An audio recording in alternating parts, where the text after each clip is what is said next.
Bonjour les amis, c'est le grand jour. Mon copain Médine, il va intervenir à l'université d'été des écolos. Et donc j'espère, parce que je suis un peu narcissique, j'espère qu'il va interpréter la chanson Don't Laïque où il cite mon nom quand même. J'ai pas bien compris, il me veut pas que du bien, je n'ai pas tout compris. Mais en tout cas, il cite mon nom. Je suis très fier d'acquérir grâce à lui une renommée. Et par ailleurs, alors c'est le fiasco quand même, hein, les Verts, là, ils croyaient avoir fait un bon plan, ça leur pète dans la tranche, ça leur fout en l'air leur discours de rentrée, et même Édouard Philippe a annoncé que, oh là là, Médine, avec son tweet antisémite, c'était plus possible, et il a fait comme le maire écolo de Bordeaux et le maire écolo de Strasbourg, il a dit qu'il pouvait pas se compromettre dans une initiative pareille, nauséabonde et tout. Bref,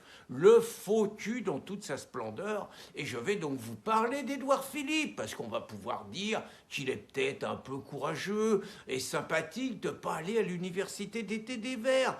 Pas du tout, c'est une véritable pourriture et je peux vous dire que, et je vous mets les preuves, il a défendu le concert de Médine au Bataclan, ce qui était quand même un véritable scandale. Il a répondu à un sénateur, Pierre Meurant, qui par ailleurs est devenu Reconquête, qui l'interrogeait là-dessus, qu'il justifiait Médine au Bataclan par la liberté d'expression de l'artiste. On rappelle quand même que c'est un mec proche des islamistes qui venait 3 ans plus tard continuer à humilier la France en chantant au Bataclan, là où ses co-religionnaires ont massacré plus de 80 Français, dont la fille de Patrick Jardin. Donc c'était encore un pied de nez et la volonté d'humilier la France, et il n'y aurait pas eu Patrick Jardin et quelques personnes dont je fais partie, eh bien le concert de la honte aurait eu lieu et la France aurait été encore une fois humiliée. Donc Édouard Philippe, pas de crédit à lui accorder. D'autre part, n'oublions pas que quand il était maire du Havre,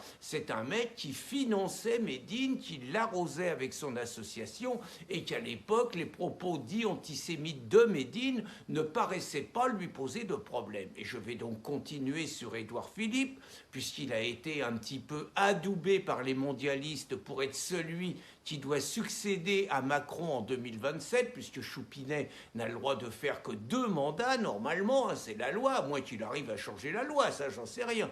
Donc il a été adoubé par Le Siècle, par Bilderberg et tout. Donc pour eux, l'ancien Premier ministre de Macron est le mieux à même de continuer l'œuvre de destruction de la France entamée depuis maintenant 7 ans par Macron, avec Hollande avant, avec Sarkozy, mais accélérée quand même par Macron.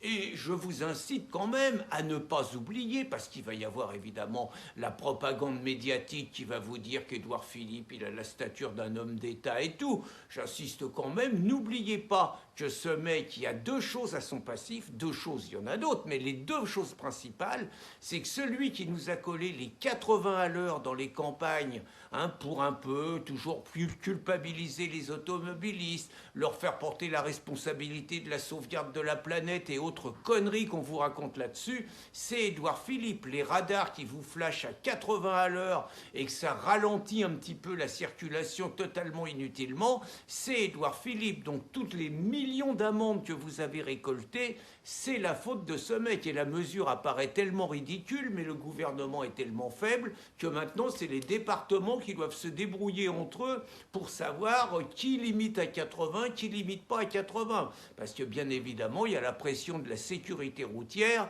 et des 2 oiseaux là qui sont décédés il n'y a pas longtemps, le nommé Go et la nommée Perrichon, qui était ma grande copine, comme chacun le sait.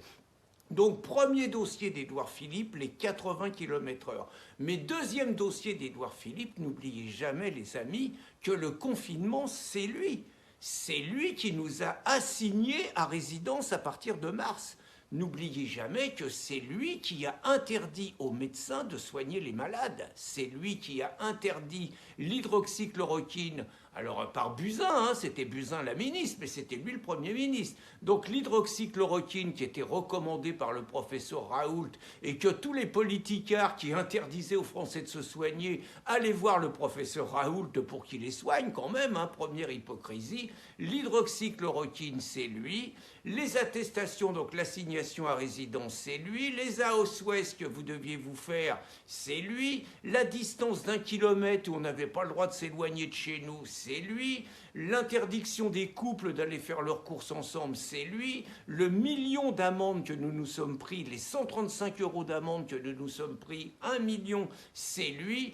Toutes les mesures liberticides et humiliantes, c'est lui. Donc n'oublions jamais que c'est ce mec qui a quelque part privé nos compatriotes et nous-mêmes des libertés les plus fondamentales comme les libertés de se déplacer pour le plus grand profit de Big Pharma et de vouloir nous imposer un vaccin dont tout le monde constate aujourd'hui que les effets secondaires paraissent quand même un tout petit peu plus redoutables que le non-vaccin.